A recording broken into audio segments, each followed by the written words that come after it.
Hey, so Chris and Kyle here from the Chris and Kyle Show. Obviously, you guys know. Just wanted to let you guys know. I kind of messed up my phone. Did this weird thing that it's never done before. There's like, you'll see everybody that's watching on YouTube. The camera will like go into focus and then slightly go out of focus, and it does that throughout the entire podcast. So I apologize. Just some growing pains as far as us moving and figuring out lighting situations and all of that. Thank you guys for watching the podcast. It's still a really good episode, honestly. That's my honest episode. I wouldn't put out content that I think is. You have actually I would. Yeah, I would. We don't have standards. Hope you guys enjoy. Have a good day.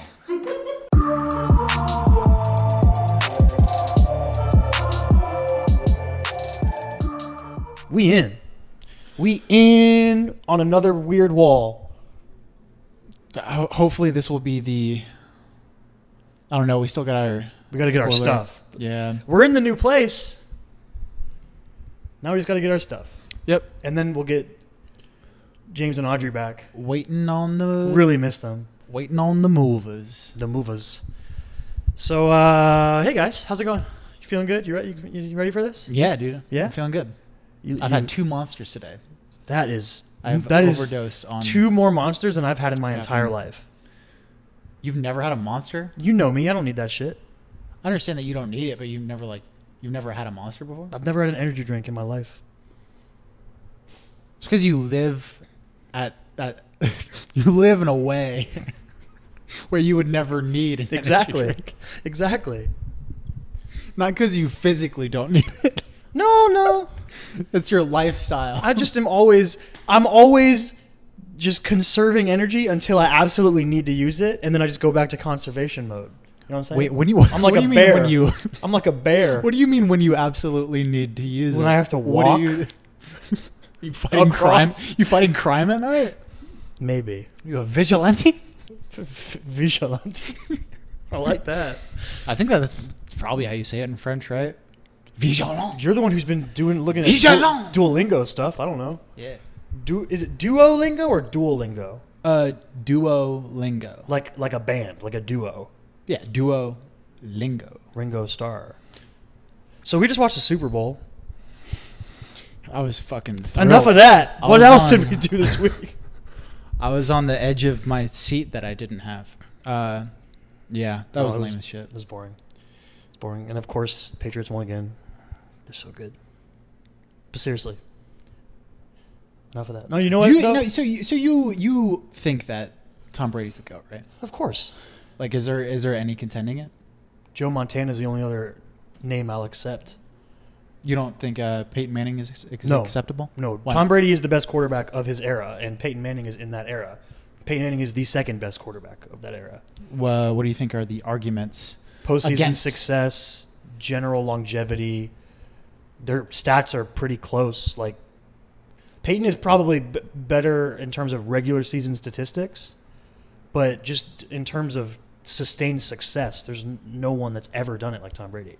Do you feel like if you switch their positions, that like if Peyton? Oh, like, do I think that having Bill Belichick and the Patriots has? Yeah, for sure, absolutely. Do you feel? Because I think Bill Belichick is probably the best coach of all time too. Do you think that also would have improved his longevity? Not necessarily, because like what happened to him was kind of a freak accident, just that neck injury that ended up cutting his career short. And what did he play for, like 2 or 3 years after his surgery? After that, he was clearly so far diminished in terms of his arm strength and arm talent. He just couldn't move the ball down the field like he used to, but he was still so smart and so anticipatory, which is an underrated quarterback trait, that he was still able to go win another Super Bowl before he retired. But yeah, I think that just the combination of Tom Brady with Bill Belichick is kind of what pushes both of them over the top for each other as in the GOAT conversation. The fucking longevity is probably like the one thing nuts. That impresses me. He's the most. 41, and he doesn't look like he's anywhere near done. He said before that he wants to play to 45.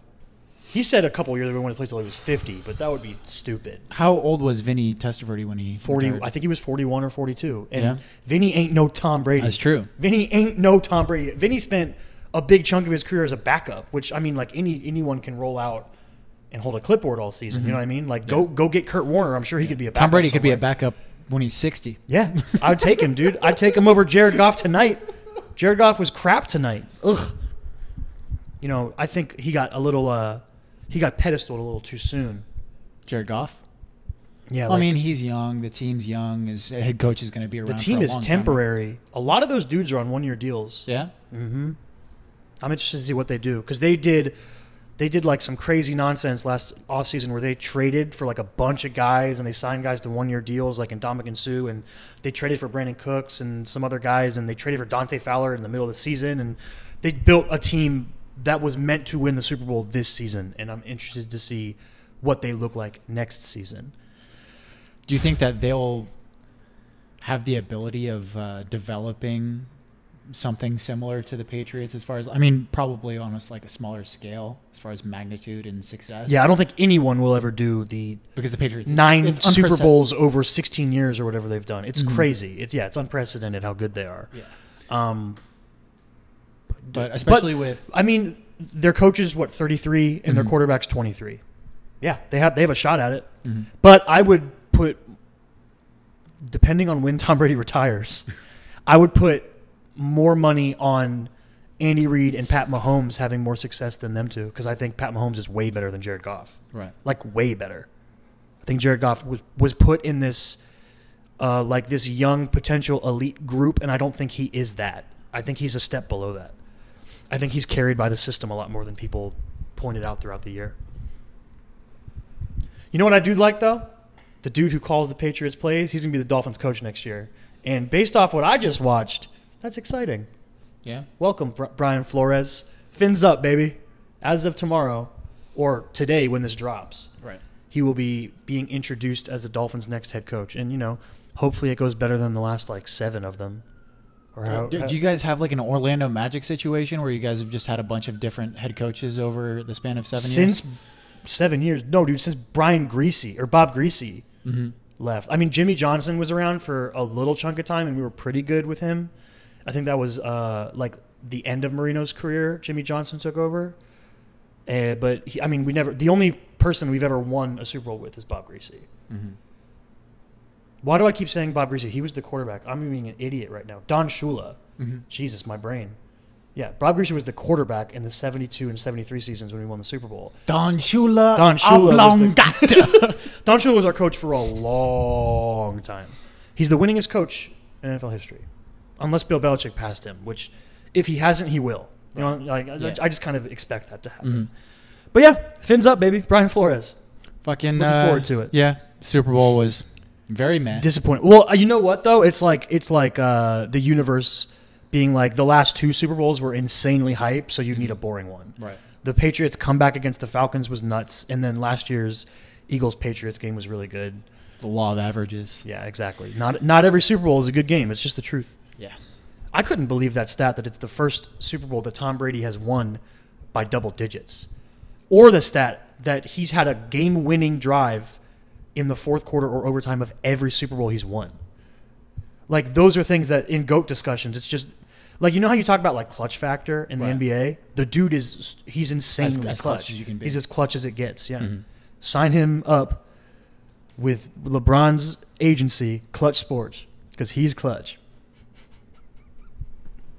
Yeah. I'm gonna glaze over that. A lot of shit happened in sports this week. Yeah, dude. A lot of stuff I feel like in general happened this week. But yeah, there's some huge NBA news. Yeah. Okay, so since we've recorded our last episode, Anthony Davis Demanded a trade. Demanded. He walked in and he said, "I demand trade Rincy." That's an Office. If you guys ever Just assume I'm making an Office reference. Like, if 90% we're ever of the being time. like very awkward. Anyways, yeah, shook up the entire league, and It's weird. Like, nothing happened, right? No. But everyone started going bananas. It was like time to start figuring out what moves to make, because the second this chess piece moves, everything changes. What is wrong with me? what's wrong with your mouth? I can't Fix your mouth. I can't can't talk. Everything changes. Yeah. Do you? So Brian Windhorst went onto the Low Post podcast and said that there's basically like 3 teams on Anthony Davis's list, and which are basically the Knicks, Lakers, and Celtics. Would you agree with that notion? I mean, he knows way more than me, sure. Well, obviously he knows more than you, but like, I mean, I think there's some I don't think sleeper that the team. Celt- No, well, according to his dad, the Celtics have no chance. Dude, do you know how happy that I'll be if the Celtics,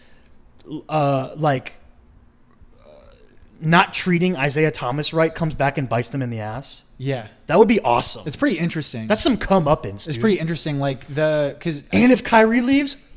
Because when it happened, for those that don't know about the Isaiah Thomas story, he carried them for a whole season. He carried them for a whole season. And then he got hurt, his hip injury, and then his sister passed away, and he still played throughout the playoffs and tried to carry them through a playoff run. Literally like crying courtside, and his teammates had to console him. And then what did they do? They said, see you later, dude. The next season. Thanks for nothing. The very next season, they traded him away. Thanks for nothing.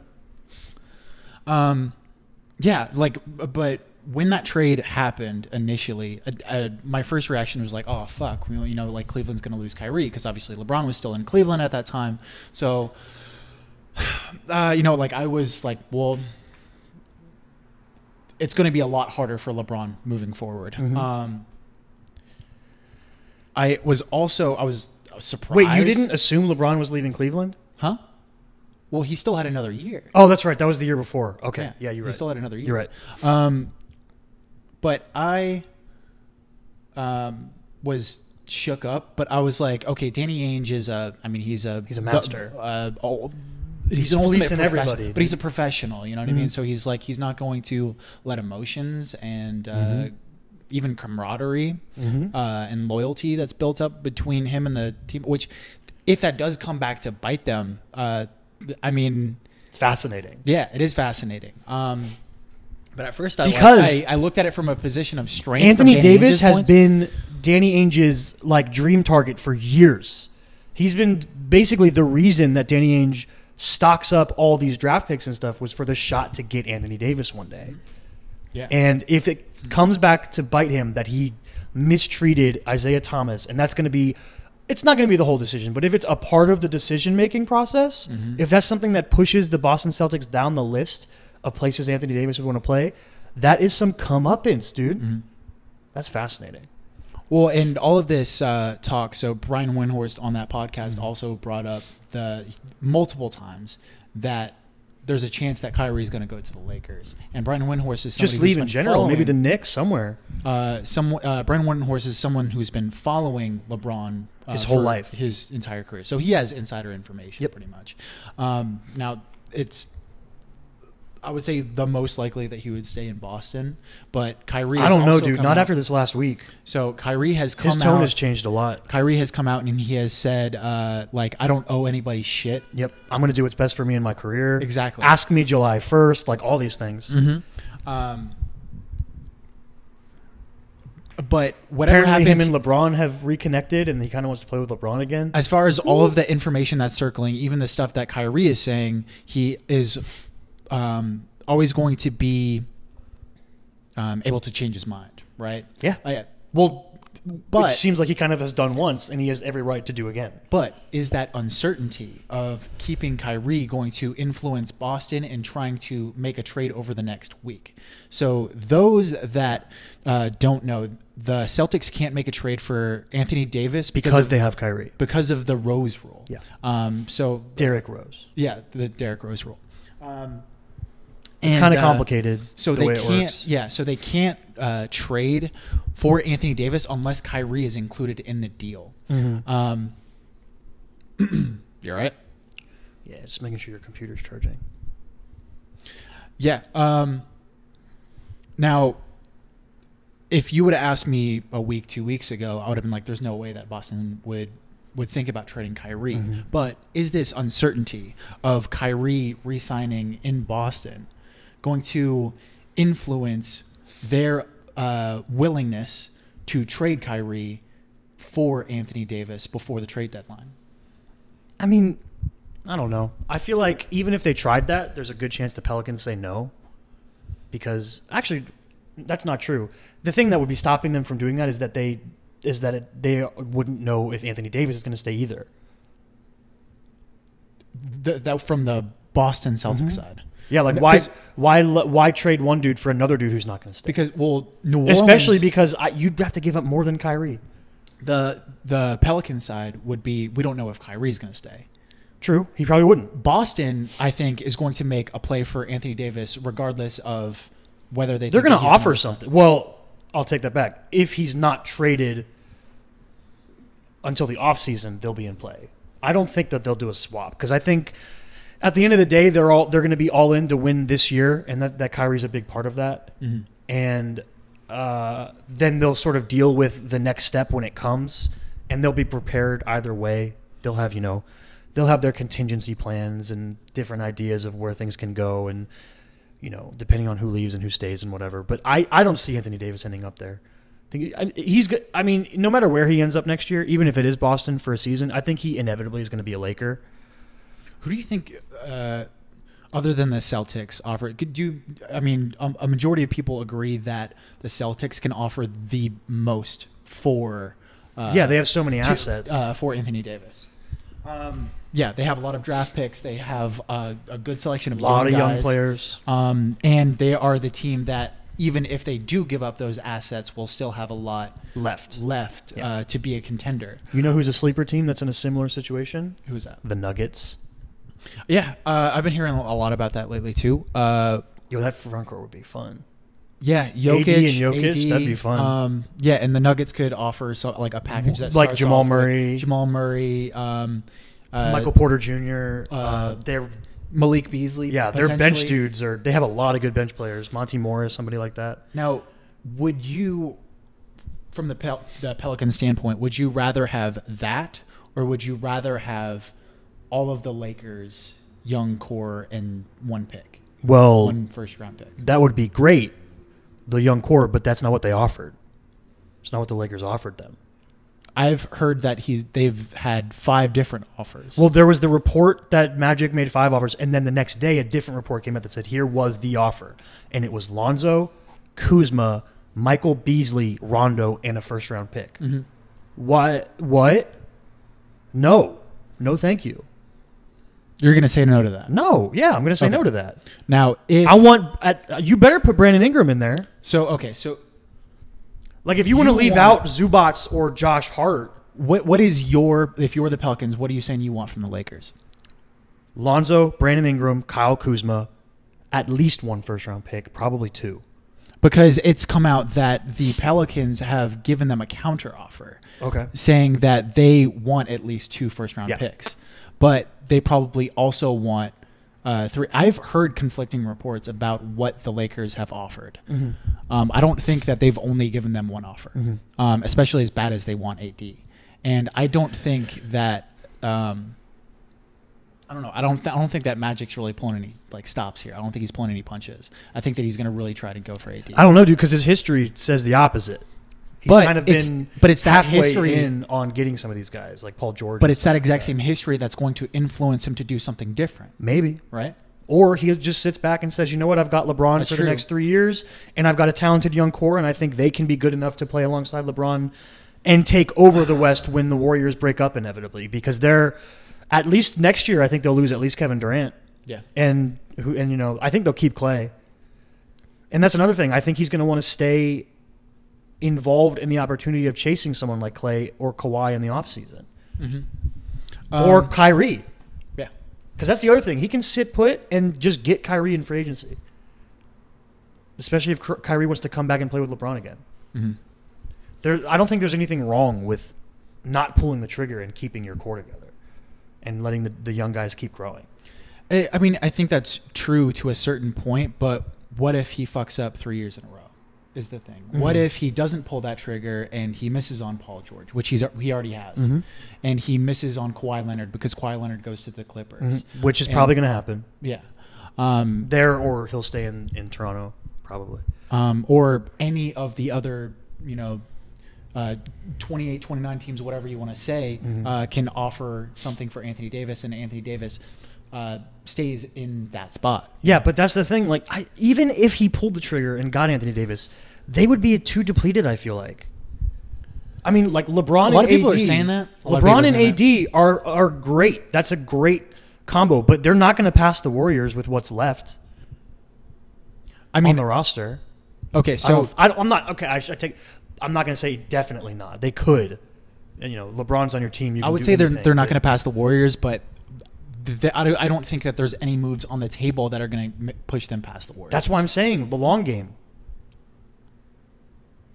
It's not just about winning this year or next year. But this isn't like a zero-sum game here where it's like they're absolutely going to get if they do play the long game, it might fuck them over in the long run. Because what, like if Lonzo never grows and Brandon Ingram and Kyle, potentially, but they never make. But I'm going to keep harping on this for my whole life. Dudes under 25 deserve time. That's true, but LeBron is 34. Yeah, that's true. But LeBron made the choice he accepted this. He went to the Lakers knowing what they were. That's something that he has to live with and they have to live with. I understand that. But don't you want to put your team in the situation that is best suited for them winning a championship right now? Not if it sacrifices winning, beyond.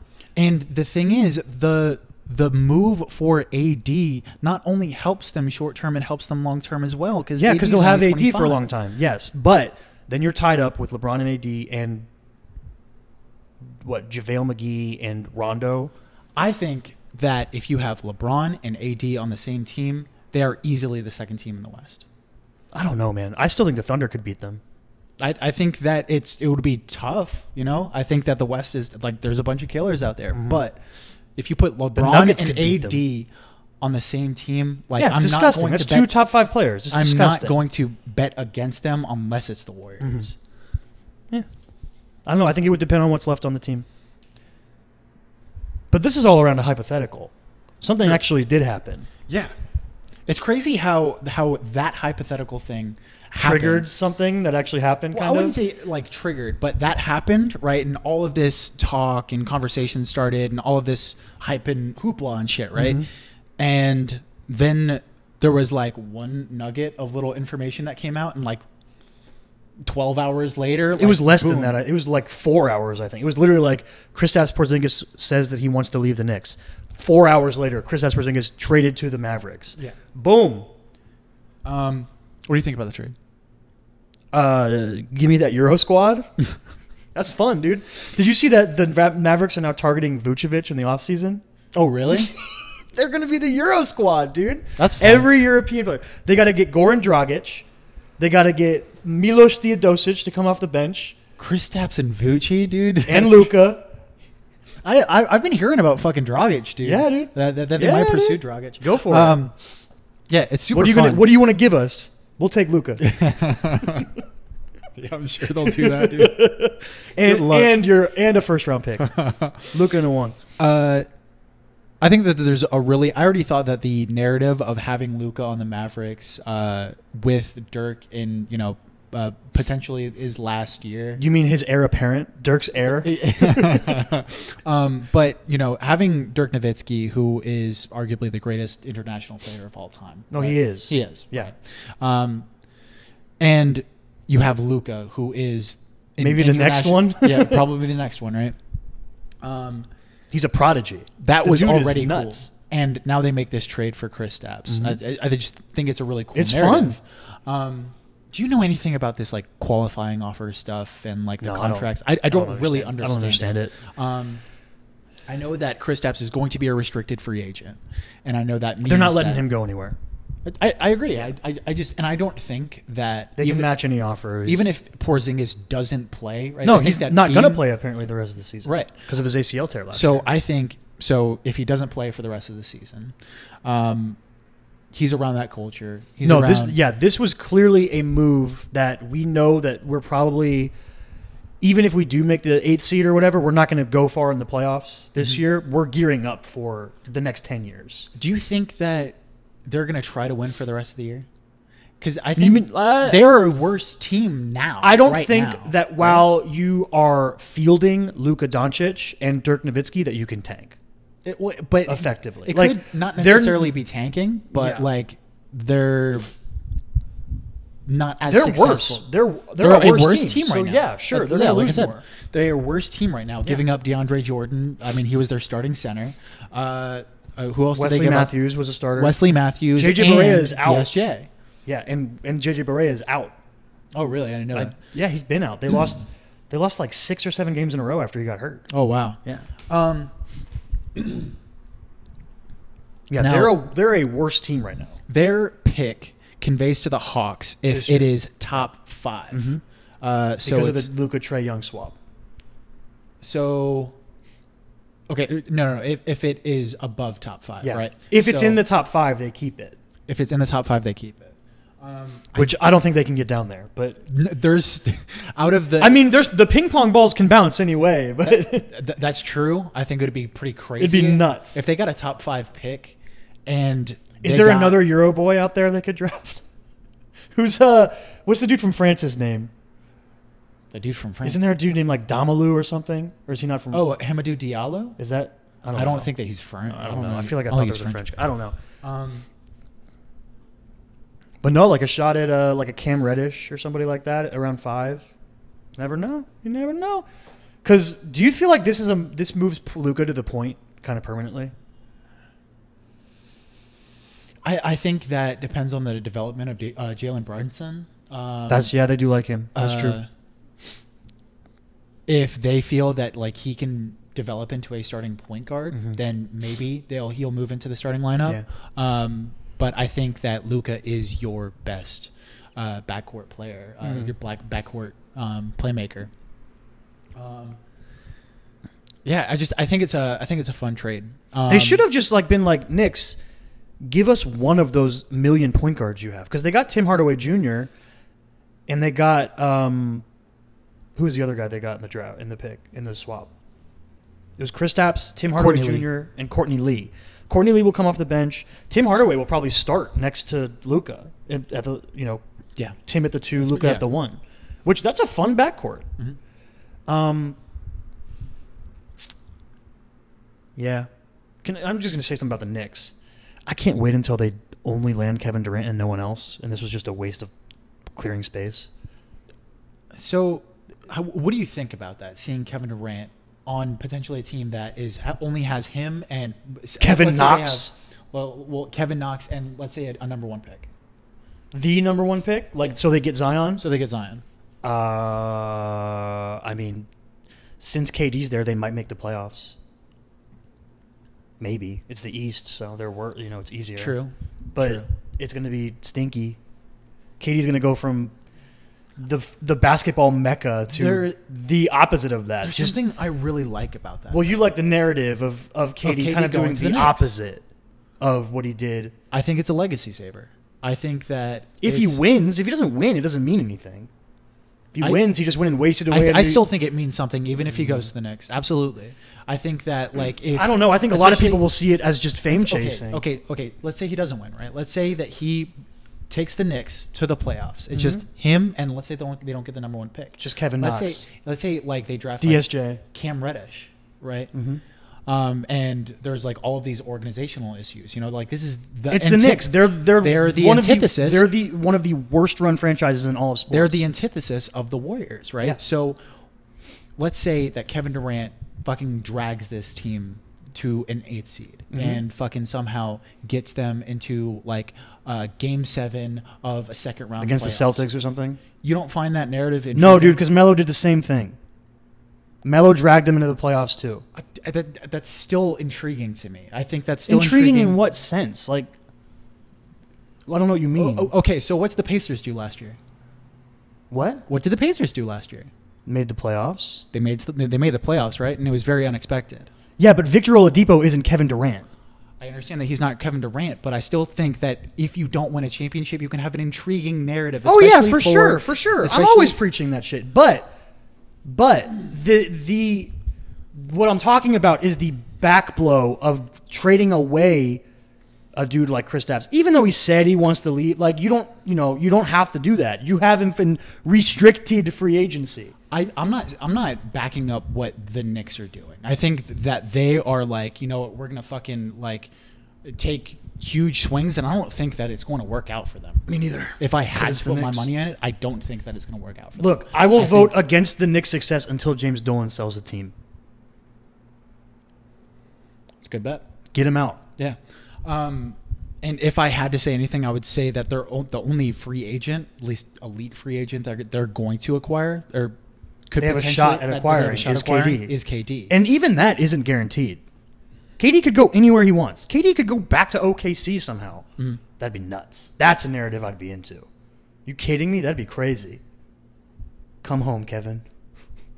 He could go play by himself in Seattle and be the Supersonics by himself. Less fun. You know where I think would be way more fun for him to go? Like the Blazers. I don't know. I think would be more fun than the Knicks. I don't know, man. I don't like that. I definitely wouldn't like it if he went to the Thunder. Why not? Him and Russ reunited, friendship, baby, with PG. He's just going to go to another team that already has 2 elite players? Yeah, but the narrative wouldn't be that. The narrative would be him coming back, trying to right his wrongs. I find it more compelling if he would go to the Knicks. Yeah, but you can say... Okay, but like, is it as compelling to you? You're very anti-Knickish. Well, yeah, because they suck. They suck. No, I'm not saying that it wouldn't be fun. Like, the idea of it isn't fun. I think he's going to be a Knick. Like, there's a pretty good chance of it. But, like, you could be saying the exact same thing about him going to the Suns or the Magic or the Hornets or the Grizzlies or... It's not the same. Just because it's not New York City. Yeah, it's not the same. But it's the same in terms of the teams. The teams are bad. But... The narrative is the same of taking a bad team. Just like any narrative, right? Every narrative has context, and the environments influence that narrative, right? Sure. So, okay, what if he goes to the Nets? What if he went to the Nets? Yeah. That would actually be kind of fun. Yeah, it'd be awesome. That'd be way cooler than the Knicks. That would be kind of cool. Fuck the Knicks. Go to the Nets. I'd be down with that. Join All-Star D'Angelo Russell and my boy young Lando Spencer Dinwiddie and the newly healthy Karis LeVert and Rondé Hollis Jefferson and Joe Harris and Shabazz Napier. And Jarrett Blockboy. That's also a cool wrinkle just because of like the failures that the Nets have had. Rodion's Curix. I'm just naming Nets. He's playing for the world team, right? In the Rising Stars Challenge. Yes. That's pretty cool. Yeah. I just saw a European looking dude in a Nets uniform. I was like, that's that one. Well, okay, what if he went to Chicago? Chicago's another huge market. What if he came to Miami? Obviously, we couldn't sign. We don't have money, but it's just like, is it just like any big market is, the Knicks are the worst team in the league this year. Yeah. The Knicks are the worst team in the league, and they haven't been good for a long time. No, they've been trash forever, dude. And I like a phoenix rising from the ashes. I like the idea of a team like what the Kings are doing this year. Yeah, dude, that's fun. The super team, just young. But the Knicks don't have that. They got just young, not super team. Yeah, I like the idea of a team. You know what though? You know what's cooler about the Kings thing though is the Kings didn't go out and get a Kevin Durant. They did it all themselves. Mm-hmm. That's way cooler to me than going in. That's way cooler to me than being like, oh, we just so happen to be in New York City, so Kevin Durant wants to come here. You know what I mean? I get what you're saying, but I just don't agree with it. Like, I still think that it's cool for, I think it's cool from Kevin Durant's point of view. Like, if he... I'm saying that I think if it wasn't New York City, if he went to another bad team, that the narrative would be more wholesome. Going to New York City it's going to come across as a fame grab. Fame grab? What the fuck are you talking about? Because if you... Fame grab. What are you talking? What are you laughing at? Fame? No, listen. Remember what Jack always used to talk about? Okay. Playing in New York City. Remember how he used to talk about how much more famous LeBron would be if he played in New York City? Okay, first off, you're quoting someone who is much older. I think that this is 2019, right? Okay. And I do think that there is a modicum of like interest in going to bigger markets, right? I don't think that the fame is part of it. I don't think you can make more money playing in a bigger market. So that's why so many players do it. You're talking about outside of salary. You're not talking about I'm talking about what you can do outside of your money you make playing basketball. So I don't think that's about. That's why so many players want to play in Los Angeles and New York. Fame, dog. I think that chose the wrong word. Then it's the location. Well, it's the functionality of the environment, right? Sure. Why are we in LA? I'm not in LA for fame. Okay, that's fine. I chose the wrong word. I'm sorry. You know what I'm talking about. It's the essence of New York. That's why I laughed. It's the essence of New York. And the only reason he apparently doesn't want to go to LA is because LeBron's there. He's like, I don't want to look like I'm chasing, because he talked about that in the beginning of the season. And he'd be doing the exact same thing if he went to the Clippers and joined Kawhi, if Kawhi goes there. Maybe he does go to the Clippers because maybe Kawhi chooses to stay in Toronto because he likes it there or something. I don't know. Either way, I think that the narrative that you're trying to talk about, while is kind of there, I agree that it's there, the narrative of doing the opposite of what he did when he snaked out and joined the Warriors. Mm-hmm. Whatever the opposite animal of a snake is, I don't know. Whatever that is. Mongoose. Sure, he's mongoosing and going to the Knicks.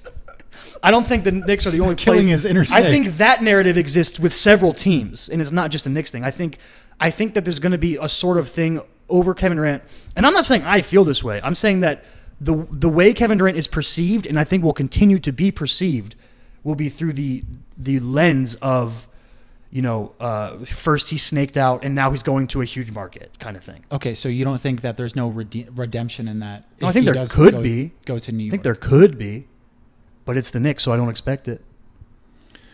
I wouldn't say I expect it. But I don't think that he has to win a title in New York for there to be a modicum of redemption for him. And for his story. Listen, in my eyes, because I don't care about him I don't have any problem with Kevin Durant. I think just he seems like a fucking really great guy. He seems like a cool I don't know guy. if you've seen this before, but there's somebody made a compilation of him meeting this guy with Down syndrome who's a huge Warriors fan, and he would meet up with Kevin after games and stuff. Like in the tunnel, and Kevin was always like smiling and like happy to see him, knew him by name and shit.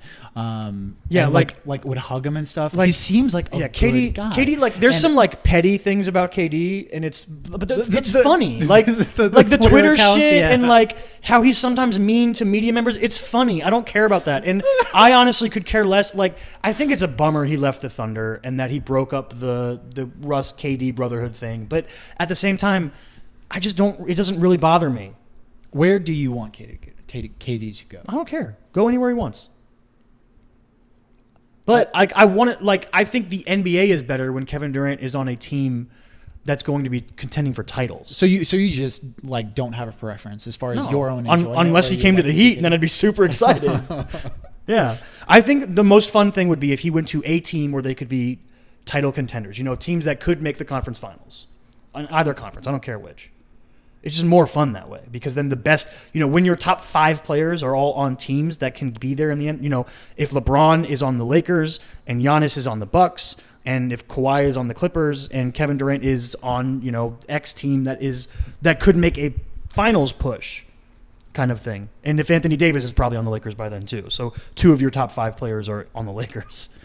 I just think it's more fun when those top guys have what's around them to make that full push through the whole season, rather than being, a first or second round bounce. I don't think that. Well, see, one of the reasons why I like the Kevin Durant moving to the Knicks thing is like, I think that there's going to be a lot of parity is going to be restored after this year. Would you? If KD leaves, because keep in mind, they could basically betray Draymond Green and keep KD. Do you think that would happen? I don't think it will, but I think it could.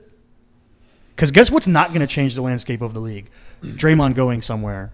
Like, sure, he could go to Los Angeles and help them with their defense. Like, he's a great player, but he's also a little older. He's not, an offensive juggernaut of any kind. He's a great defender, good passer, kind of a glue guy. That'd be so weird. Yeah, it'd be super weird. On the Lakers. Yeah, it'd be super weird. Ugh. Super weird. But yeah, like that could happen. That's a world that could. Oh, there's also a world where maybe they lose KD, Draymond, and Klay because something goes horribly wrong, and Klay joins the Lakers, and KD goes to the Knicks, and Draymond ends up, I don't know, in like Dallas or something weird. Yeah, I don't think that it's necessary for KD to already join an elite player in order for it to be interesting. Keep in mind, I think part of it could be an elite player joining him this offseason. Kyrie or True. Kemba could join him on the Knicks or something. But even if so, say you have say KD goes to the Knicks and you have like Kemba, they draft Zion, right? I still think that's a pretty good fucking team. Well, that's what now we're talking about if 2 dudes go with him. That's way better. And that's way better. I'm talking about the odds of the Knicks bungling it and just landing one person, even though they've got so much cap space. Obviously, and like imagine if the ball bounces bad and they get like the 4th pick. Oh, yeah, I can see it happening. And then the fucking Magic at the #1 pick. What are you guys projected now? Like around 10 or something? So right now we're the 7th worst team in the league. Okay, and I think so the 7. Grizzlies are like 2 games behind us or ahead of us. They're ahead of us in tanking terms. Okay, gotcha. They're better the at being bad. They're the 6th worst team in the league, and then it's like the Hawks, and then the tankathon is on though. The All-Star break. Not only does the All-Star break equate the playoff push, but it also brings out the ultra tank. Like the teams that are true tankers, they're like they sell any of their good players. They sell them, like they're like fringe role players that are pretty good, like your Wes Matthews of the world or your Tim Hardaway Jr.'s of the world. They get them off their roster and they buy out other dudes and they're like, please, we need to be as bad as possible for the next 2 months. The tank is on. Yeah. Good luck though. Like the Magic, they're too good to tank as good as teams like the Hawks and Cavs. The Cavs are exceptional tankers. There's a couple other ones that are real good at tanking. Like the Grizzlies are about to do it. If they manage to pull off a trade for Mike Conley and Marc Gasol, they're going to be tanking hard. Hard. Jermichael Green is going to be like their best player. Yeah. Well, J3, but. Yeah, I think I was looking at it today. So the Orlando Magic only have 20 wins right now. Jeez. And it's still double what the Knicks have. Whew. They bad. Yeah. They stinky. Yeah. Yeah. What's the trade deadline? 4 days or something? Yeah, so it's February 7th and today's 2nd? 3rd? It might be a nuts trade deadline. It might be. I hope it is. I hope it's bananas. Whatever it is, we'll talk about all the moves next week. So, did anything else happen in sports? I don't really think so. I watched any of the fights last night, but it was they're fine. No, some movie stuff happened. It's made you watch a couple trailers. Yeah. You hyped for Hobbs and Shaw? No. Okay, so I just watched 2 trailers. Both of them fucking sucked. I mean, the Birds of Prey one is just a teaser. There's no looks fan-made. There's no substance to it, really. It looks fan-made. Did that not look bad? No, to I you? didn't. I don't agree with that. No, dude. It just looks like Suicide Squad. It doesn't look fan-made. No, there's a feeling that I get when I see things that are fan-made. Dog, that looked fan-made. I disagree with you. Yeah. So there. I'm not saying it looks good or not good. I just don't think we've seen enough to make a definitive thing. I'm not saying. Also, Harley Quinn is not a bird of prey. Stop it. Get out of here. That's Gotham City Sirens. Get your nonsense together, DC. I hate the obsession with Harley Quinn. It drives me bonkers. I hate it. Anyway, you're not hyped for Hobbs and Shaw, which is apparently a superhero movie.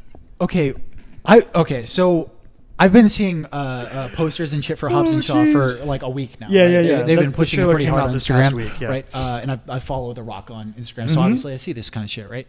And I love saw The Hobbs Rock. and Shaw, and I was like, oh, okay, so it's a Fast and Furious movie. It's a new Fast and It's a Furious spin-off movie of Fast and Furious, right? yes. With the Rock and Jason Statham characters, And right? Idris Elba Which as the I haven't villain. seen the last 2 or 3 Fast and Furious. Oh, well, movies. no wonder you were so shook by that trailer. Okay, but like I watched the beginning of that trailer, and I was have like, you not wait. watched a Fast and Furious movie since you got pulled over for speeding after watching a Fast and Furious movie? No, that was Fast 5. I think I saw the 6th. Okay, one. all right. I saw the 6th one. Did you get pulled over for speeding Fast after that 5, one? huh?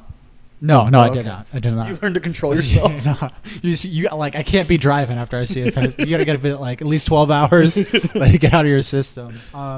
Okay, so the first half of this trailer when it's just Idris Elba, like in a suit, Being a supervillain? and he has like he's injected with something. I think right. I think he's evil Captain America. He literally has like a super serum. Yeah, he's evil Captain America and a flamethrower. He has a flamethrower.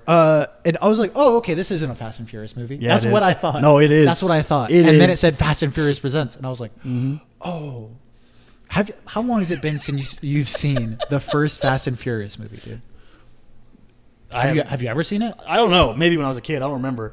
I've seen everyone since Fast 5, though. It is.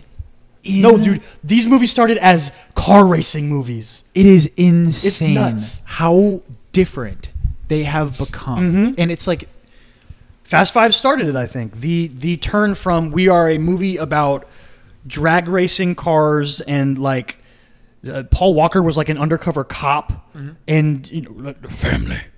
It was a horrible Vin Diesel. I just tried to make my voice as deep as I could, just being like about family or whatever. To then doing this hard pivot and being like, now we are a superhero franchise that is still about family. Like I've heard of people saying like, oh, they're basically superheroes. Oh, they are. They're nuts. Listen, listen. I thought it was like an exaggeration. Well, up until now, it has been. It's an exaggeration of like they do above human things with cars, and they're stronger than any normal human, and they do bonkers stunts. But it's super cool. I really enjoy those movies. They're a lot of fun. But this trailer, this jumps the shark of being like the joke of are you a superhero movie to actually being a superhero movie. The Rock jumps out of a building. Yo, they got away with a fuck you in that trailer though, which I respect. Yeah, he mouths fuck you in a trailer. That's thinking outside the box. Yeah. Flabbergasted, dude. Fucking flabbergasted. You know what I expected when they said they were making a spin-off of Fast and Furious starring The Rock and Jason Statham? What? This.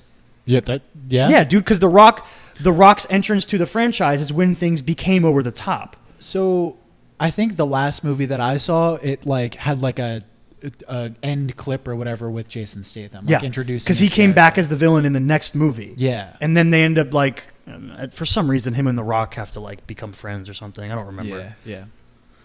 They're fun movies. I like the Fast and Furious movies. They're enjoyable. They're crazy, but this movie just looks bonkers.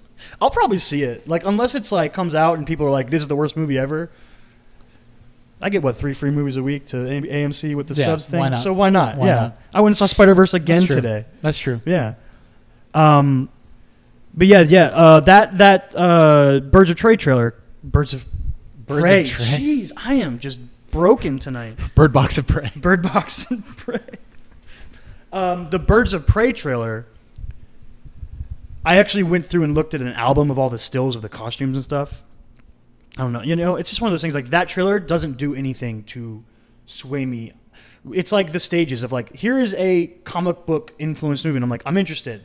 It is called Birds of Prey, and I'm like, ooh, that's really cool. That's like it's an all female team that runs around Gotham, and they do their thing and blah blah blah. Harley Quinn is starring in it, and I was like, ugh. Listen, I love Margot Robbie. I think she's an amazing actress. She's a really good Harley Quinn, but I can't stand the obsession with Harley Quinn. I can't stand it. She's a villain. Stop trying to redeem her, dude. Well, I'm not going to shit on any kind of obsession with a villain because I'm obsessed with the Joker. I have been No, but you're not in the way that people are with Harley Quinn. Well, I love the Joker in The Dark Knight too. That's one of my favorite obsession. roles ever. Yes. Yeah, There's a difference between like admiration and obsession. Well, it's like because I would still say that I'm obsessed with Do you spend all of your time tweeting about the Joker? And is your Twitter profile picture the Joker? Today was your the first time Instagram picture? Yeah, you tweeted today and you got beat to the punch by Katie Nolan. Get roasted. Get roasted, dude. It's almost like she's a professional. fucking, but at least I know I'm thinking the right way. You Yeah, know? yeah. You always the nipple start joke. with the nipples. That's the way comedy works. It's from the nipples out. We're talking about Margot Robbie. Okay, so I think that the problem with the obsession is how people are treating it. People are like finding her qualities endearing. Yeah. And finding like people are like grandizing fucking the relationship between the Joker and Harley. Which I find so fucking weird. Like it's gross. It's gross. Do you know the full title of this movie? Birds of Prey. Wing yourself to the sky. My wing can pierce the sky. No, I'll tell it to you. Office reference. I'll tell you because it's even more ridiculous than that. Birds of Prey and the fantabulous emancipation of one Harley Quinn. Oh, yeah, I think I have heard of that. Yeah. But you know what's cool about this movie is the cast. The cast is cool. I think Who's in it? Margot Robbie as Harley Quinn. Oh, really? Mary Elizabeth Winstead is playing Huntress, which is cool. Yeah. Do you remember Journey Smollett-Bell from Friday Night Lights? She was Vince Carter, Michael B. Jordan's girlfriend character, the girl who wanted to be a coach in Friday Night Lights. Oh, okay. She is playing Black Canary, which I'm hyped about from the trailer. She's an actual singer, which is like a thing from the comics. She's like a rock star, kind of. Not a star, but like she's a rock singer. And from the trailer, she is that, which is cool. It's a cool take. I've never seen it on screen. And the coolest part about this movie, Ewan McGregor is playing the villain. He's playing Black Mask.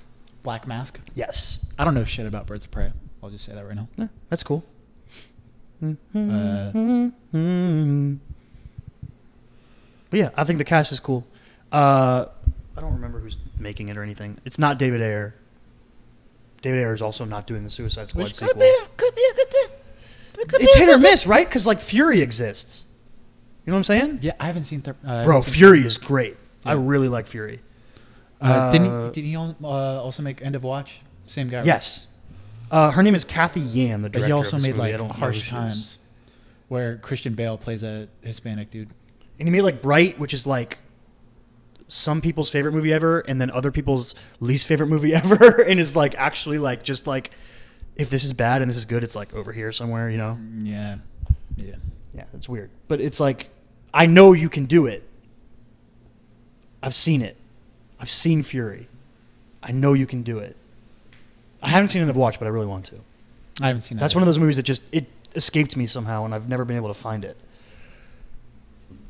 But yeah, this leads me to a slew of comic book movie news that came out this week, starting with Birds of Prey. The next one I will bring up, because I saw Spider-Verse today, is that DC announced that they are making a Batman Beyond animated film intended to be a competition with Spider-Verse franchise. And as you know, you saw me react to this news in person. I got real hype. I think I said something along the lines of like, this is the bright side of capitalism. Like competition breeds quality. Like, okay, we need to do better than what Marvel is doing with Sony with their Spider-Verse movies. Let's make a dope-ass Batman Beyond movie. Hell yeah. That's dope. Ooh. Listen, though, there's a difference here. The Spider-Verse thing was totally unique. There was no history to it, really, outside the comics. Batman Beyond was already an animated show with a movie with a voice cast. I don't think... See, like, you could announce someone I like and be like, they're playing Terry McGinnis, Batman Beyond. And I'd be like, oh, that's pretty cool. But Will Friedle is there. The dude who voiced him in the show is there, and he's amazing. Kevin Conroy, who played Batman famously in the animated series and in Justice League and in Justice League Unlimited and in the Arkham video games and in Batman Beyond as old Bruce Wayne, is there. Mm-hmm. He's like the iconic voice of Batman. Mm-hmm. I don't care who you see when you think of Batman. Like, when I think of Batman, I think of Christian Bale, right? I think you probably do too. Yeah. But when I hear Batman, when I read a comic book, I hear Kevin Conroy. Yeah. Absolutely. I agree with you. Absolutely hear Kevin Conroy. Mm-hmm. I hope they cast them in the movie. Even though, you know, a big thing with animated movies now is getting these all-star casts and putting their names on it. And Spider-Verse kind of did it a little bit with, they got a whole bunch of well-known actors. And I mean, Jake Johnson isn't like a huge star or anything, but he's known and beloved by those who know him. Mm-hmm. And like Haley Steinfeld and Shameik Moore. Like, I don't know if a bunch of people know who Shameik Moore is. Well, but like do. it's almost like the cast is like the A-list of that niche. Yeah, does that make any sense? Exactly. You know, like because like the people that are really into New Girl is kind of the same demographic that are into like Dope. Yeah, you know, like, and that's why like Shameik Moore is a good cast. Yep. Shameik Moore is great, man. Yeah, he's a really good actor. Yeah, but yeah, I think that there's going to be that temptation to attach names to the movie. But I hope they avoid that temptation and they bring back the original voice guys. At least those two. I'm not too worried about, outside of that. But those two it's an iconic voice duo. Mm-hmm. But I think that, the way the color palette and the animation style of Spider-Verse is so unique, there's a way to do that in a similar but different way with Batman Beyond in Neo Gotham. As far as like not having the same style, but being having visually unique, having the same attempt at innovation. Yeah. Yep. Yeah, I agree with you. I wasn't super into Batman Beyond, so I'm not as hype as you are. So like your number one preference would be having Friedel and Conroy. Yeah, right? for sure. Who do you think? So let's say that doesn't happen. Who do you think that they could have? I don't know, dude. It's so hard to do with voice acting because that's the next thing I'm going to bring up to you is the announcement about the Batman live action movie, which we had a pretty long conversation about at dinner the other day. Yeah. But I feel like just casting voice acting is being like you could literally just be like any famous person you can think of, and you can make an argument to attach them to the movie. You know what I mean? Like you could be like, oh, cast Clint Eastwood as the voice of Bruce Wayne. Which is actually something that a lot of people want. If they ever made a live-action Batman Beyond movie, a lot of people are like, make Clint Eastwood be Bruce Wayne. I know how you feel about Clint Eastwood. Yeah. Sorry, guys. I'm not a big fan of Clint Eastwood. Clint Eastwood, I know you're watching. Yep, we know you're watching. Sorry, guy.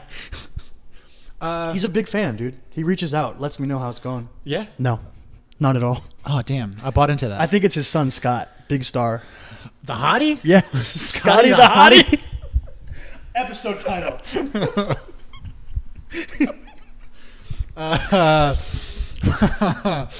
Let's talk about this live action Batman. Okay, so yeah. Batman is once again being passed on to the next actor. We had the good old days of Adam West. We moved into the days of Michael Keaton, Tim Burton and Michael Keaton, and then that became Val Kilmer, and then it sadly became George Clooney. And then the resurgence with Christian Bale. And then Batfleck, which, Ben Affleck's Batman. Say what you will about how shitty those movies are, because they're shitty as hell. But I thought he was a pretty good Batman. Pretty good Batman. I wouldn't say... I've seen some overreactions being like, Ben Affleck was an amazing Batman. He's like the best Batman I've ever seen. I'm like, calm down. Chill out. He's good. The problems Solid with Batman. the movie are not... The movies suck. Yeah. There's complete The problems trash. with the movies are not Ben Affleck. Yep. Anyway, the next Batman film was originally planned to be written, directed, and starring Ben Affleck, which I will say could have been very interesting. Ben Affleck is a really good filmmaker. Mm-hmm. He perhaps should be more Oscar-winning writer. Yeah, he perhaps should be more well-known as a writer-director than an actor. You could argue because of films like Argo and Gone Girl. He's more critically acclaimed as a filmmaker than he is as an actor. Yeah. Not Gone Girl. He didn't do Gone Girl. He just starred in Gone Girl. Yeah. Correct. He did Argo, and he did... The Town? The Town. I like that movie. Yeah, anyway. And he wrote Good Will He Hunting. wrote Good Will Hunting, With Matt yes. Damon. Yes. Now, Ben Affleck, he's kind of been slowly weaned out of the DC universe, or at least the next movie that Matt Reeves is making now. Matt Reeves, who directed the Planet of the Apes trilogy, which I love those movies. That is, I think, probably the best trilogy, at least in the last 10 years. I would say. Since Lord of the Rings, probably. I would argue. Also, I think those movies are kind of slept on. I don't think enough people saw those movies. I agree. They're also hard to find. But anyway, Caesar's one of the best characters. Oh my God. Anyway, Matt Reeves is now making The Batman, which is going to be coming out in 2021, which means the casting now is beginning for the next Batman. And all they've really said is they want a younger Batman. And they've talked about how this movie is, I think, going to be heavily influenced by the Long Halloween run, which is kind of interesting because parts of the Dark Knight trilogy are inspired by that comic. Now, I think there's two ways people have sort of taken this news and run with it. The first is they hear younger Batman, and they think that means like someone in their early 20s or something, which I don't think that's what they mean. I think they just mean that younger than Ben Affleck is like 50, and his Batman is like this old angry murderer. Yeah. So they want someone who's like, you know, more the traditional idea of Batman, someone in like their, you know, 30s, that, you know, kind of agely ambiguous, kind of, you know what I mean? Like Christian Bale in The Dark Knight, you could have told me he was any range of like 15 years and I would believe you. So I think that's more what they're shooting for. Yeah. You know my number one? You know mine. I don't know yours. Michael Cera. Hands down. Well, he already did such a good job playing Shaft. He's a chameleon. I'm Batman. I'm Batman, guys. I am the knight. I am justice. I am vengeance. I'm Batman. You know, I want to save Gotham. I want to save Gotham, guys. Hey, Commissioner Gordon, what's up? How you doing? I'm good. Yo, I'd watch Michael Cera play the Riddler. Riddle me this, Batman. What's black and white and red all over? Like maybe in like in Abed's version of Batman, where Abed plays Batman. Yeah, that'd be dope. Oh god. Like a college humor fucking feature. You ever make out with Wonder Woman? Oh yeah. Oh my god. Anyway, what's your do you have an actual sort of dream person to play Batman? No. I'm really fatigued as far as continue. I was fatigued when Ben Affleck was announced to be cast as Batman, and I was just. But it'd been several years since the Dark Knight trilogy. I understand, but I can still be fatigued. You know, like I can still be kind of like, all right, well, like I'm not really looking forward to this. You know, like unless you're. I like the fact that Matt Reeves is involved. Just like you, I probably don't like them as much as you do. You really like. I also really like them, and I do think that they're slept on. They're. I wouldn't say they're underrated, but they are underappreciated. Yeah. I never read Long Halloween. I don't think so. It's good. Yeah. So yeah, like I got a smidgen of hope and interest. So it's weird, right? Because the DC cinematic universe is now so wonky. It's all over the place with what it is. They have Jared Leto Joker. They have new Joaquin Phoenix Joker. Yeah. But Jared Leto Joker still exists. They're making movies that are continuity and movies that aren't continuity. They may or may not ever have Henry Cavill play Superman again, but they're going to continue making movies with the Flash from Justice. What is his name? Oh my gosh, the kid from Fantastic Beasts and Perks of Being a Wallflower. Shit, I can't think of it either. No, I can't disrespect him because he's a good actor. Michelle. You're Ezra Miller. I didn't have to do it. I got it before then. Ezra Miller. They obviously just made Jason Momoa's Aquaman, and they're going to continue making Gal Gadot Wonder Woman movies.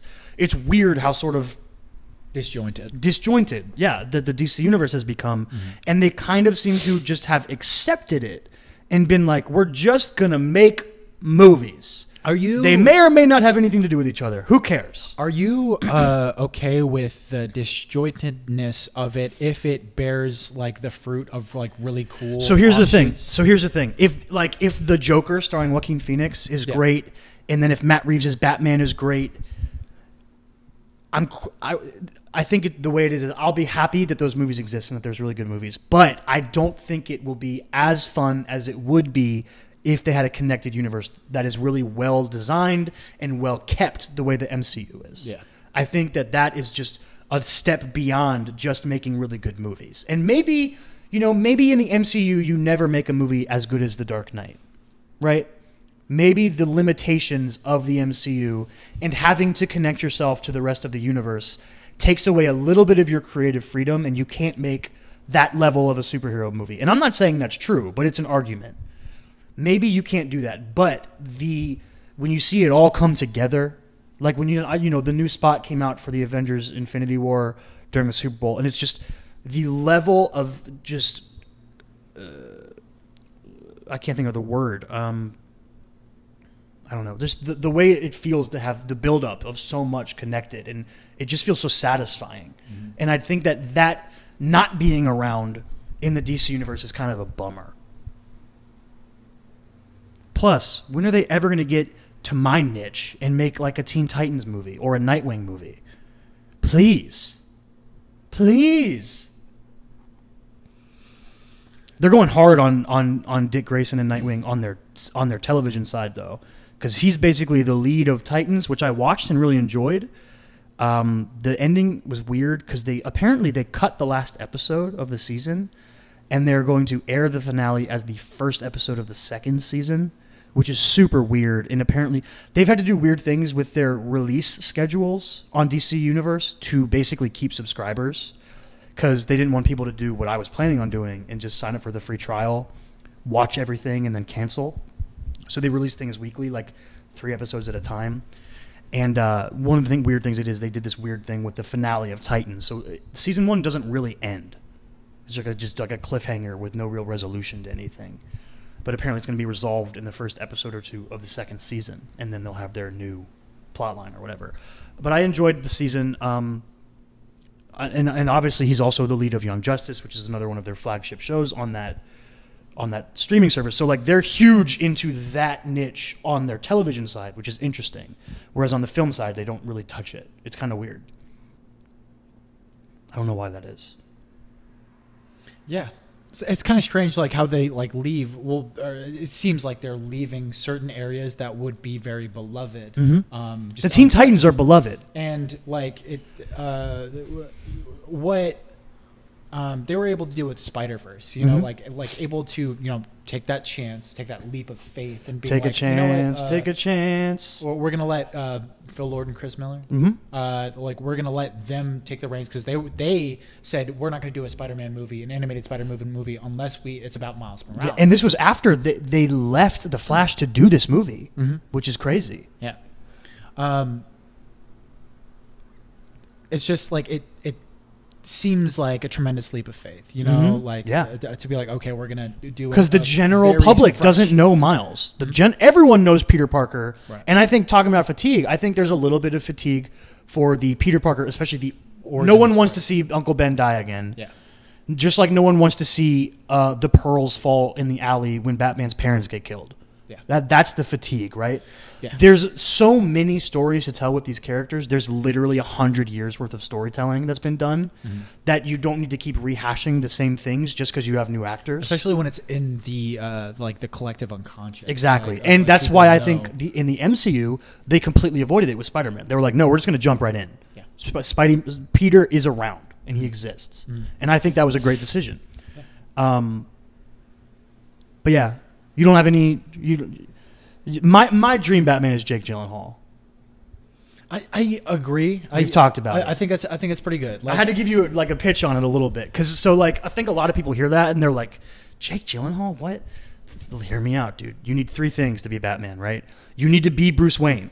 You need to be like a hot rich boy. Jake Gyllenhaal's a hot dude. That's he's an attractive guy. He's got the dark hair. He's got a jaw. He's got he can do that part. 2. You need to be able to be yoked. You got to look like you can beat up criminals for a living. Have you seen Southpaw? Yeah. Or at least images from Southpaw? Yeah. Jake Gyllenhaal can get big. And you know what? I bet he could even bigger if you needed him to. Not that he'd have to. That movie, perfectly fine. That you could be Batman looking like that. I believe it. Yeah. 3rd thing, which I don't think has come through enough in Batman movies, you gotta be a little crazy. And you know what? Jake Gyllenhaal can be a little crazy. I've seen Nightcrawler. On top of all that, Jake Gyllenhaal is just an incredible actor. And he's also played like detective roles too. Yeah. And he's playing Mysterio. Random. I just like to point it out. It's because it's actually happening. It's like so ridiculous. Yeah, I like, especially if Matt Reeves is at the helm. Do you feel like Jake Gyllenhaal meets that age criteria? I think he's pushing it. I think he could be the 30s ambiguous age, but if they wanted younger, he's a little too old. Whereas I'm going to throw you this other one, which we just saw. Shout out to Boss Logic on Instagram, and he makes cool like photoshops of things. He put a Photoshop out because he had heard rumblings of this or whatever of Robert Pattinson as Bruce Wayne, and I immediately was like, "This is super interesting." I'd never thought about it, and we kind of talked about how the public perception of Robert Pattinson, because when you go up to most people, you'd be like, "What do you know about Robert Pattinson?" They'd be, "Who?" And you go, the guy from Twilight. And they'd go, "Oh, he was in Twilight." Yeah. And wasn't he in Harry Potter? And you're like, "Yeah, he played Cedric Diggory in Harry Potter." What they don't know is that since then, Robert Pattinson has been on a tear of like small budget indie films where he works with like directors he really trusts and scripts he really loves. And he does a great job of picking projects. And he's a really good actor. Have you seen Good Time Gang? No, I haven't, but I heard it's great.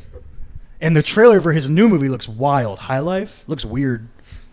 That was my Pete Davidson impression. Oh, because he loves Good Time Gang so much. You should have won an Oscar. There you go. I heard it there. Yo, he apparently... I'm serious. He should have won an Oscar. I love that movie. Pete Davidson apparently hated Have you guys Mary seen Poppins. Good Time Gang? I know I'm here to promote my movie, but I'm going to promote Robert Pattinson's. You saw that... Apparently, it's like a new Weekend Update sketch they want to do where him and John Mulaney like review movies that they see together. And they did one where they talked about The Mule starring Clint Eastwood. Right. And they basically were just like, the Mule's crazy. Clint Eastwood has threesomes. And then I saw like a tweet where they were like, yeah, Pete Davidson walked out of Mary Poppins Returns and he wants to do that sketch again where he talks about Mary Poppins Return. And I was like, Pete Davidson's take on Mary Poppins will be very funny. It will be funny. I don't know if you've got that in you, but... So what, she has an umbrella or something? She twirls it around and sings songs? Why is this guy so excited about chimney sweeping? Like, that's a really hard job. And you know how I feel about coal and ash and stuff. Oh, God. Oh, that was a 9/11 joke. Oh, God. Yeah, he would do that. Yeah, he would do that. Oh, wow. Impressive. That was good work. Oh, man. Pete Davidson is Batman. How about that?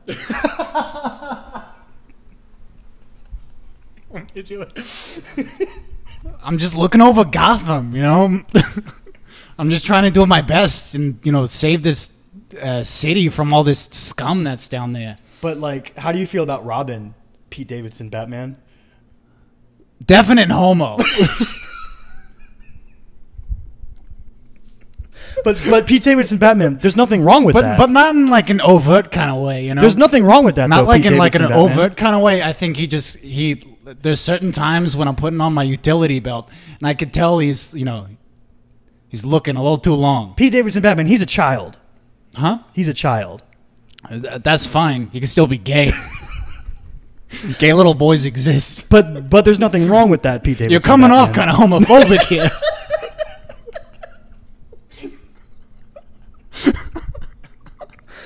Okay, I think we did it. I think that covers it up. That's my weekly Pete Davidson impression. Pete. Oh, geez. I need to start just doing like 10 minutes of a different celebrity every episode. Every episode? Yeah. No, let's not do that. Every once in a while. Every once in a while. When you've got a good streak going. Oh man. Yeah. New Batman will be announced who knows when, but maybe I can call it like I did before. Who did I do that for? I don't even remember now. I was so excited about it and now I can't even remember. As far as like you call the casting? Yeah. I don't remember. No idea, dude. My mind is blank. Oh well. I have no idea. I saw something that I kind of want to talk about. The fire? And it's Fire? like, Is it Fire? Yeah. So I saw Fire, the documentary about the music festival that never happened. The biggest failure of a music festival that has existed. You saw the Netflix documentary. I saw the because there's two. I saw the Netflix version, and it's a good documentary. It's pretty fun, easy watch. Netflix is pushing it really hard. Yeah, they are pushing it very hard. But I kind of wanted to tangentially talk about something that's loosely associated with it. Okay. So, Is it the Ice Festival? no. This fucking, my voice is all cracked up now, dude.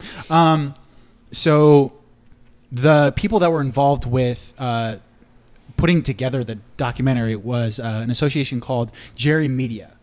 Oh, is that Fuck Jerry? Yes. Oh, I've seen stuff on Twitter about this. I don't know what it is. And that's what I'm going to talk about. Okay. Yeah, they got their advertisements pulled for something. I Okay. guess it's for this. Right. Okay. So, Jerry Media was the Conglomerate. sure the Smaller than that. They were the advertisement company in charge of putting out the promotional videos and stuff for the Fire Festival. Okay. Right. And when the Fire Festival happened, Jerry Media sent out a couple of people that were like their chief content officers or whatever that went out and, you know, did vlogs while they were there. And they used footage from those vlogs in this documentary. Okay. Right. And the guy that's involved with Jerry Media that ended up going to the Fire Festival he didn't look that bad in the documentary because the ultimate villain, the main focus is Billy in this Fire Festival documentary. But it has recently come out because of all this sort of like tangential interest in people looking into Jerry Media as well as the Fuck Jerry account. So Jerry Media actually sprung out of an Instagram account called Fuck Jerry, which I didn't even find out about until 2 days ago. Okay. And it was because of this Fire documentary. Because my girlfriend said, "Hey, I watched this documentary, and it was from the Jerry Media side of things. It was like their footage and stuff." So you're still talking about the Netflix one. This is the Netflix one, Okay, right? gotcha. I don't know anything about the Hulu one. Okay. I'm not going to talk about that. But she was like, "Have you ever heard of Fuck Jerry?" And I was like, "No, I've never heard of Fuck Jerry." I've never heard of it It's until a literally couple days ago. so it's like a meme aggregator account on Instagram that has over 14 million views as of right now. After this, it has recently 14 million and one. So it has recently come out. A lot of comedians and content creators, people that make memes and stuff, have come out and said, Fuck Jerry is stealing. Fuck Jerry. Fuck Jerry is stealing my jokes. They're stealing my memes. They're posting it on their Instagram. They're not giving me credit. They're not giving me credit and or compensation. And there has been people who have talked like literally like DM'd the chief content officers as well as the Jerry Media account or the Fuck Jerry account directly and been like, "Hey, can you please give me credit for this? Can you give me compensation?" Because here's the thing. With 14 million subscribers or followers on their Instagram account, they can charge over like 30 grand for each sponsored post that they have. Wow. Right? That's crazy. So imagine one Instagram post. Someone will pay you $30,000. Do we live in a wild world? To put up a fucking meme that is some weird joke about drinking, and then you say, "Oh, like this is what I'm like on this kind of fucking tequila," which they have their own tequila. Like, I'm not even Fuck Jerry tequila. I'm not even gonna say the name of the tequila because they don't deserve it. Oh, there you go. Okay, yeah, I respect that. Yeah, fucking Foot eat down. Eat it, Fuck Jerry. You're not gonna have my 40 followers. Sorry, guys, we love you. So this. Fuck Jerry account. There's been content creators who have tried to say, "Hey, can you give me this attribution? Can you give credit me credit? or pay me?" Exactly. Yeah. Or both. Fuck right? you, pay me. And they have either ignored or straight up just been like, "Shut up." Right. So this gets weird because we live in a world where memes are money. That's wild. How weird is that? Crazy, right? It is crazy. So what's the is there an end game to this, or is it an ongoing thing? So especially recently, one of the big proponents of the hashtag Fuck Jerry movement. Yep, I can get behind that. Right, is someone who writes for the Vulture. I don't have her name off the top of my head. She has She's getting a huge following on Twitter right now. If you, I can't think of her name right now. But if you look up hashtag fuck Jerry, she has been a huge proponent in this movement of trying to get people to unfollow fuck Jerry, as well as their 30 other Instagram account. They have 30 other accounts? Yeah, they have like 30 other accounts that are like loosely associated. Since this sort of backlash, because they were at 14.3 million followers like 2 days ago. Okay. And right now they're at like 14 million. Is it Meg Wright? Huh? Meg Wright? Yes. MEGH. Yeah, it's kind of weird. Yeah. MEGH. Yeah, she wrote an article. I think she writes for The Vulture. Mm-hmm. Yeah, but I just thought it was an interesting conversation because they have come out. Fuck Jerry has come out and like apologized. Yeah, I saw Comedy Central pulled their ads from them. And there was a ton of people pulling their ads from them. I saw a tweet today. They're getting the Fox News treatment. I saw a bunch of. I saw a tweet today that said that Tom Brady still follows them. Yeah, Kevin Not Durant. the GOAT. Kevin Durant probably still follows him too.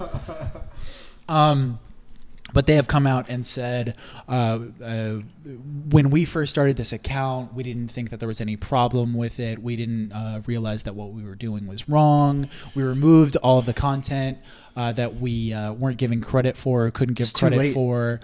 Well, it's fucked up that you have people that are profiting off of. It's kind of like the NCAA thing. Yeah, it is kind of. You have people that are profiting off of the intellectual property of other people, and since then I've because I like to deep dive on these things and look at the people who are like advocating for fuck Jerry.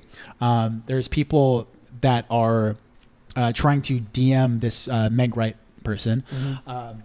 There's always saying, these people, right? But here's the thing: it seems like it's somebody from Jerry Media because it was like an Instagram account that was like 1 day old and has like 0 posts, 0 followers, right? So, skeptical. Yeah, I don't think so. You're not people need to start getting their burner accounts started years in advance. Yeah, really build up your burner background. You know what I'm saying? You can't be getting caught like this. I have 6 burner accounts. But so I read a long list of some batshit crazy shit. This person DM'd Meg Wright. I'm not sure on Instagram or Twitter or whatever. But he was like, anything that you put on the internet is up for public domain. Like anyone can use it. You no longer own your own intellectual property. You relinquish that right when you post it to Twitter, Instagram, right? And he also went on to say, he used some whack-ass examples. He was like, so is the Louvre plagiarizing because they're putting up their art in their museum? And I was like, bruh, artists get fucking paid. Yeah. People buy paintings. Like that is the wackest fucking and like excuse. Even paintings that are like old and made by people that are dead were either paid for or donated. You know what I mean? Like paid for, donated, and they also fucking put up a little plaque there that says who painted it, and what the name of the painting is called, and probably who donated it. Yeah, a lot of the times at museums. Yeah. Oh man. Yeah, you know the Louvre, they're thieves. Like I was like, you are justifying this in like the worst way possible. I feel like everything that those people have touched is just horrible. The Jerry Media people and the fire people, like everyone connected to this. So yeah, the fire documentary, a really fascinating documentary, especially once you like. I'll let you know, fucking like if you don't believe in white privilege, it lets you in on it.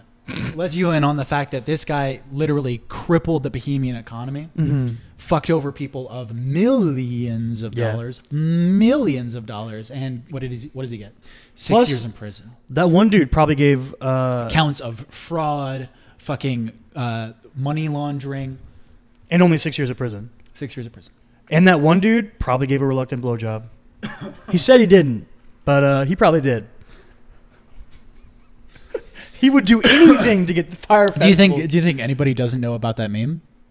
You knew about the meme, which I was kind of surprised about. I didn't know. Yo, I'm on Twitter a lot. True. I see memes. True. I don't see the whack ass memes. There was a guy that was involved with the production of the fire festival, and he basically like Billy, the villain of the story, Billy called him up and like there was like a do whatever it takes. Called him up and he was like, "Hey, we need you to take one for the team and go blow this guy so that so that we can get our water from customs. You're gonna have to go talk to this guy who is in charge of customs. Just give him a little head and get our water back." What? What a world, man. What a world. And he said it didn't happen, but it probably happened.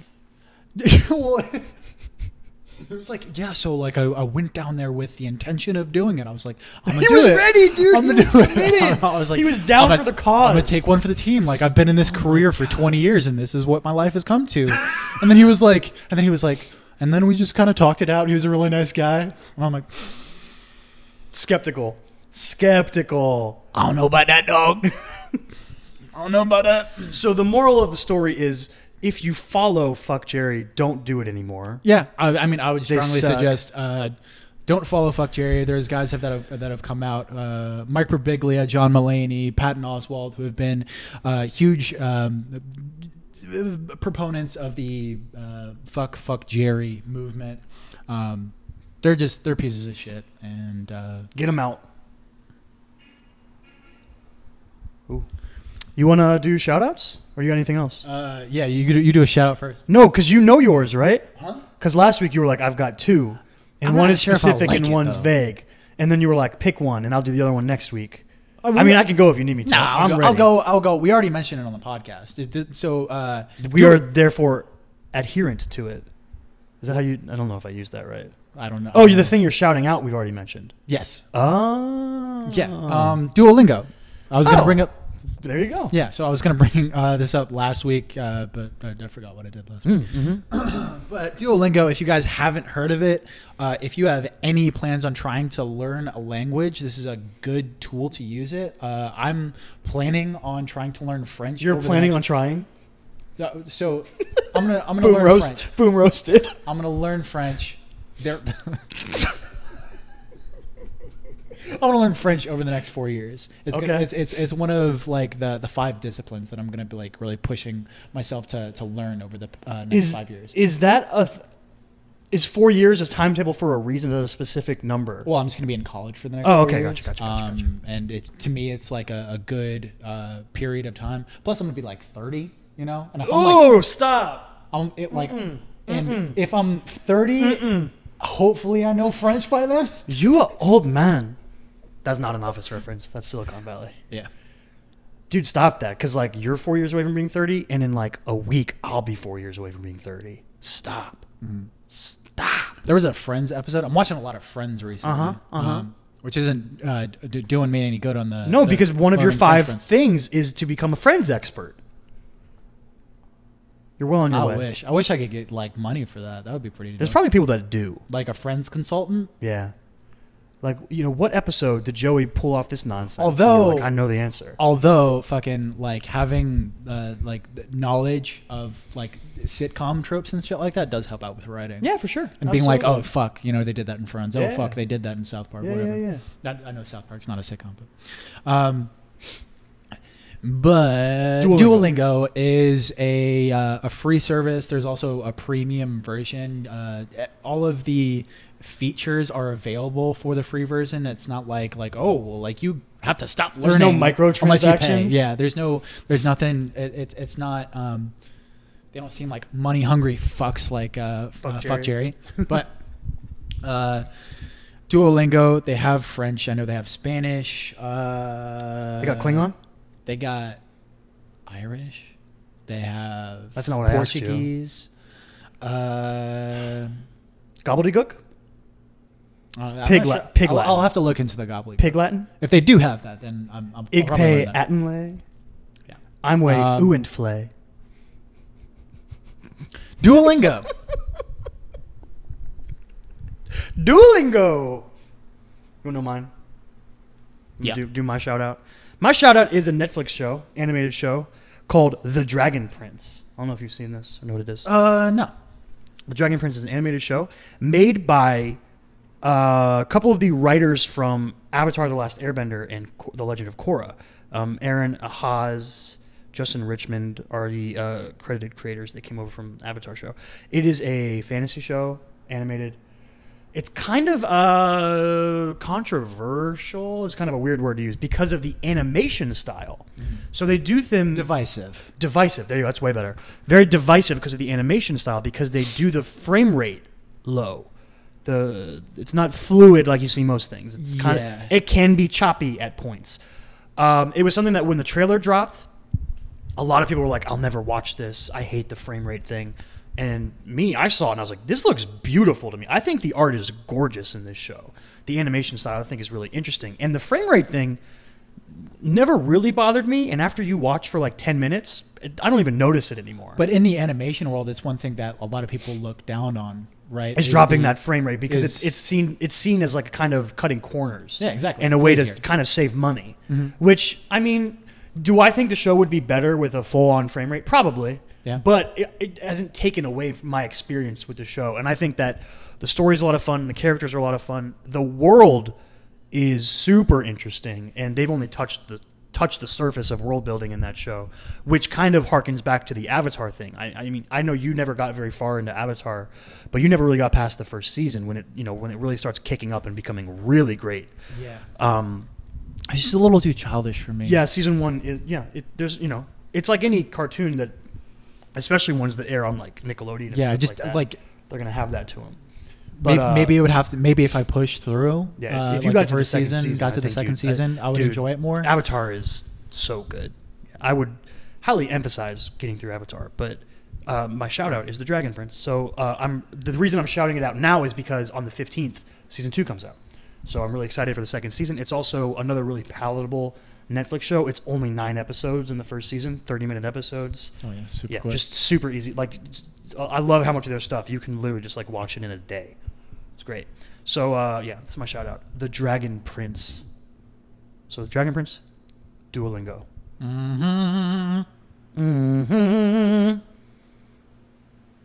Let's go, dog. Let's get out of here. We didn't do our calendar, so I don't know what our thing's going to be this week. You want to make something up? I mean, let's lie. Well, we've okay. So we know the poll is out. The poll is out, guys. If you want to send us to the movies, kind of around Valentine's Day, because like one of the movies comes out on Valentine's Day, so the week after the episode will come out. Right. What Men Want and Isn't It Romantic are our poll options for the month of February. We are super excited for both. Do we know what we're doing for a spoiler episode? That's coming through. That's what I'm telling you right now. That's what I'm trying to get the point across. Do we know? No, but hold on. We're also going to do True Detective season 2 this month, which you had seen season 1, I hadn't. Mm-hmm. Now we're both going blind, and we've all heard things about season 2, so we'll see. Mm-hmm. We're also, I made you agree to do a How to Train Your Dragon episode, but that doesn't come out till the end of the month, so that'll be the last episode of the month.